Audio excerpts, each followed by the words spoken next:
The phrase truck gun sounds simple, almost old-fashioned. It suggests a practical tool kept close by for emergencies, rural work, sudden danger, or the kind of unpredictable situation people imagine when they spend enough time on the road. To some gun owners, it represents preparedness. To others, it represents recklessness, and that is why the truck gun debate is more complicated than most people admit. The internet usually talks about truck guns as if the only real question is what firearm belongs in the vehicle. Compact rifle, pistol caliber carbine, shotgun brace platform, lever gun, AR pistol, folding stock, red dot, weapon light, spare magazines. But that entire discussion often skips the most important question. Should the vehicle be treated as a firearm storage location in the first place?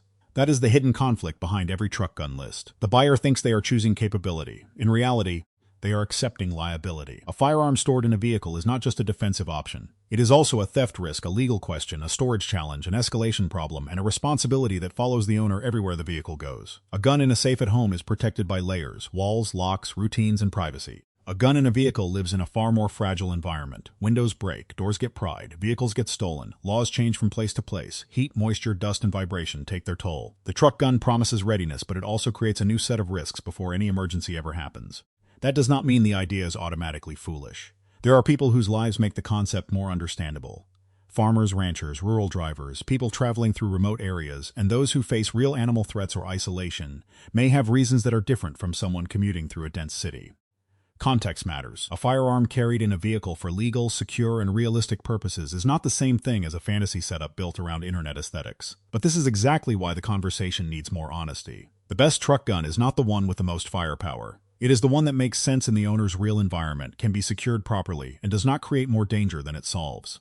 That is where the typical list starts to fall apart. A compact AK-style pistol, for example, looks like a natural truck gun on paper. It offers a powerful intermediate cartridge in a smaller package, and the AK reputation for durability makes it feel ready for rough treatment. But the same qualities that make it appealing also raise hard questions. How is it stored? Is it legal in that configuration where the owner lives and travels? Is the blast, recoil, and handling realistic in the situations people imagine? Is the owner trained enough to manage it under stress? A compact rifle-caliber firearm may solve the problem of power and size, but it does not solve the problems of judgment, security, or public consequences.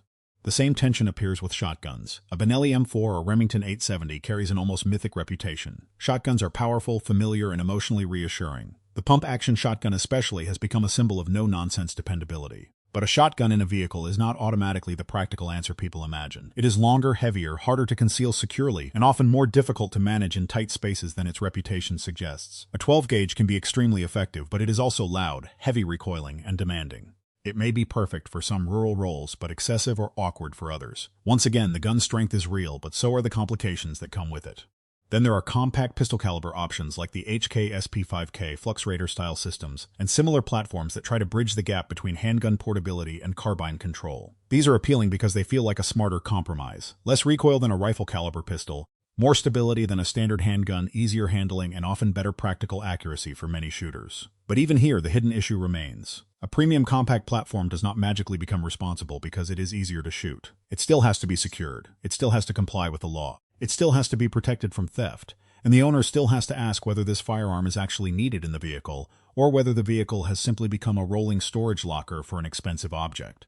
The Glock 19 with a weapon light represents the most ordinary version of the truck gun idea, and that may be why it deserves the most attention. Compared with compact rifles, shotguns, and specialized platforms, a common defensive handgun is less dramatic. It is smaller, easier to secure, more familiar to many owners, and more realistic for daily carry where legal. Pairing it with a quality light addresses a real defensive concern, identifying what you are looking at before making any decision. But even this more practical option does not escape the larger issue. If the handgun is left in the vehicle unattended, the vehicle becomes part of the security system. And most vehicles are poor safes. The ordinary option may be easier to justify, but it still demands discipline. The SIG Rattler and short-barrel 300 Blackout AR-style platforms reveal another modern obsession: versatility. The idea is seductive. One compact firearm that can run different loads, offer rifle-like control, fit into tight storage, accept optics and lights, and adapt to multiple roles. On paper, it sounds like the ultimate truck gun, but versatility can become a trap when it encourages people to imagine too many scenarios.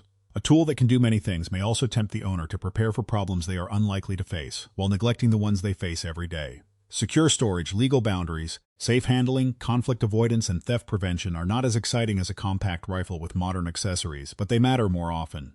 That is the recurring pattern. Every firearm in the truck gun conversation solves one problem while creating another. The AK-style pistol solves power and durability but raises concerns about size, blast, and legal complexity. The shotgun solves close-range authority but brings weight and handling issues.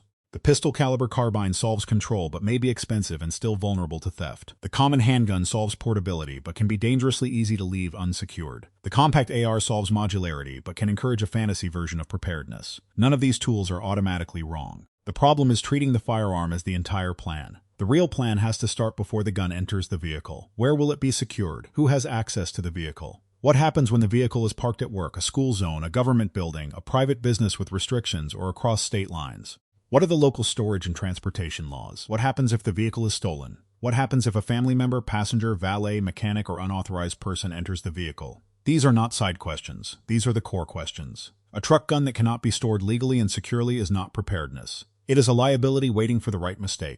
This is also where the culture around truck guns can become misleading. People often talk about them in a tone of rugged independence, as if the owner is simply being ready for whatever comes. But real readiness is not theatrical. It is quiet, disciplined, and sometimes inconvenient. It means accepting that the best answer may be less exciting than the fantasy. It may mean carrying a normal concealed handgun where legal and keeping long guns at home. It may mean investing in a serious vehicle lockbox instead of another accessory.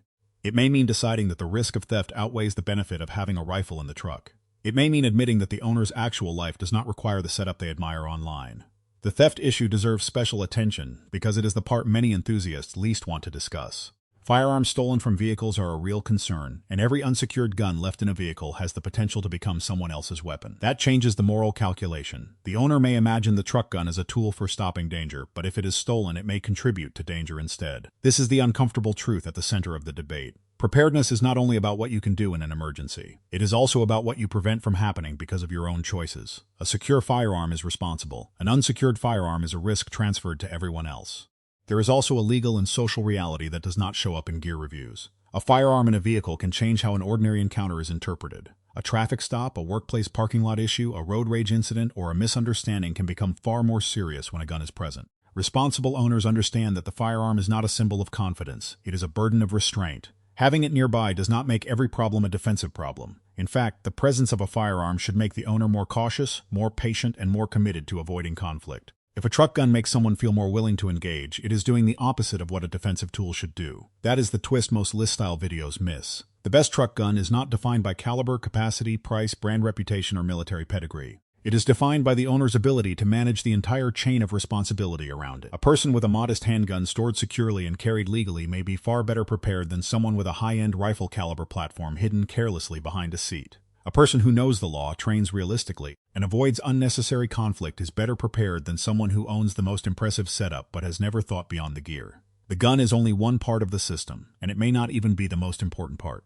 So when people ask what the best truck gun is, the honest answer begins with another question. What problem are you actually solving? If the problem is rural pest control or animal defense on private land, the answer may look very different from urban commuting. If the problem is legal defensive carry, a secured handgun may make more sense than a compact rifle. If the problem is emergency preparedness during remote travel, storage access, and environmental protection matter as much as the firearm itself. If the problem is simply wanting a cool gun in the vehicle, then the responsible answer may be not to keep one there at all. This does not make the truck gun concept obsolete. It makes it serious, and serious things deserve more than rankings. They deserve context, restraint, and a willingness to choose the less dramatic answer when it is the safer one. The firearms people often name in these lists are not the real issue. Many of them are capable, reliable, and well-designed. The issue is whether the owner has built a responsible framework around them. Without that framework, a truck gun is just an unsecured risk with a marketing name. With that framework, it may be a legitimate tool for a specific person in a specific environment. In the end, the truck gun debate is not really about the perfect firearm. It is about the difference between feeling prepared and being responsible. Feeling prepared is easy. You buy something powerful, compact, rugged, and impressive. Being responsible is harder. You think about storage, access, law, theft, training, family, environment, and consequences. The firearm community loves to argue over what belongs in the truck. But the more important question is whether the owner has earned the responsibility of keeping it there. Because the best truck gun is not the one that looks most ready for anything. It is the one that fits a real need, stays secure when unattended, remains legal wherever it goes, and never becomes a bigger danger than the threat it was meant to answer.